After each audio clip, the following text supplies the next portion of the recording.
القوي سلطانه الواضح البرهان المبسوط في الوجود كرمه وإحسانه اللهم صل وسلم على سيدنا محمد مفتاح باب رحمة الله عدد ما في علم الله صلاة وسلاما دائمين بدوام ملك الله وعلى آله وصحبه وسلم أما بعد. Yang saya hormati Sayyidina Al-Walid Al-Habib Sayyidina Al-Jad Al-Habib Ahmad bin Ali Al-Habib Wal-Habib Muhammad bin Idrus Al-Muhdar. Semoga Allah melapangkan kuburan beliau dan semoga Allah menjadikan kuburan beliau menjadi taman dari taman-taman surga dan semoga Allah menerima amal ibadah beliau dan semoga Allah mengumpulkan beliau bersama datuknya yaitu Sayyidina Muhammad sallallahu alaihi wasallam.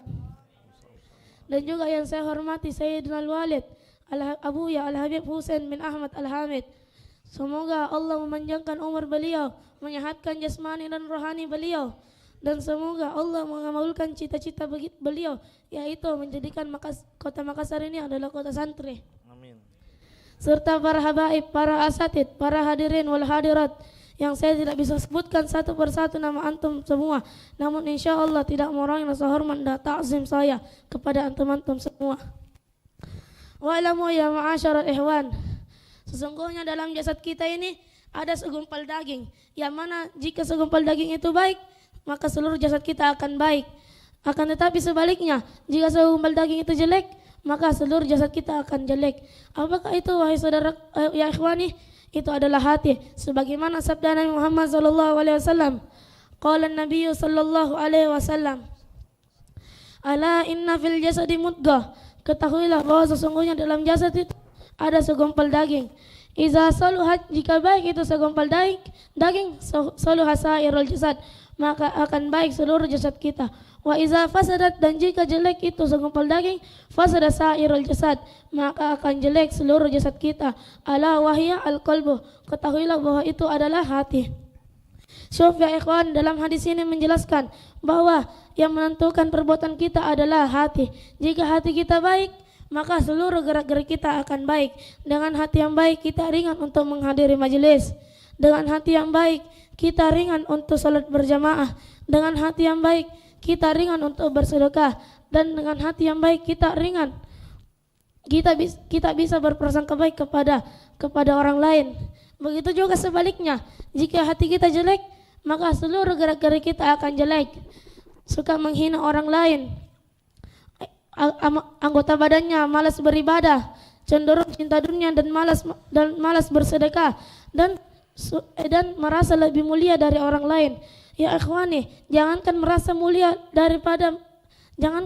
lebih mulia dari manusia, pada anjing pun hewan najis yang pada anjing pun hewan najis kita tidak bisa mengaku lebih mulia darinya.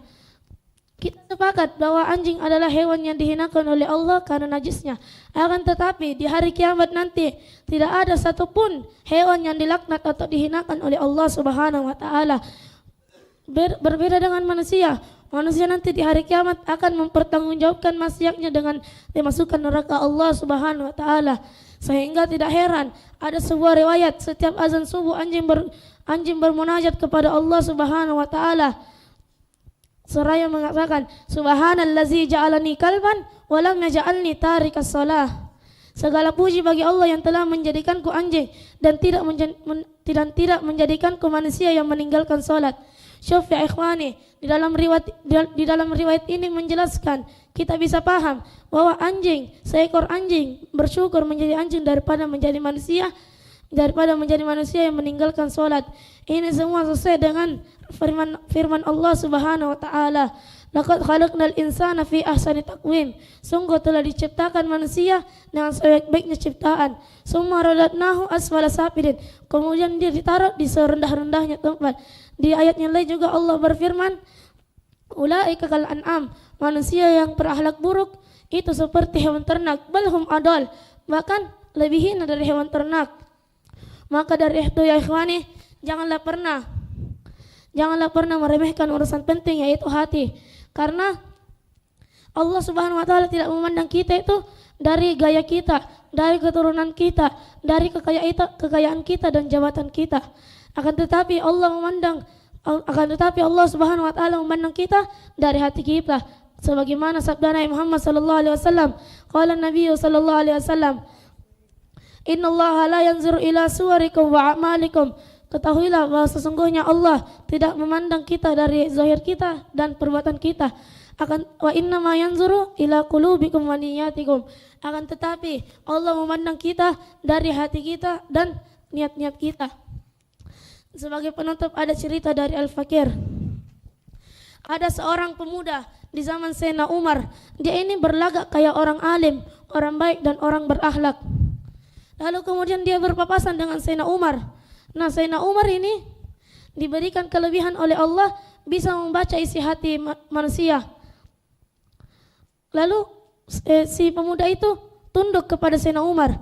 Tiba-tiba Sayyidina Umar mendorong kepalanya. Bahasa Jawanya itu menjulek, didorong begini. Gitu.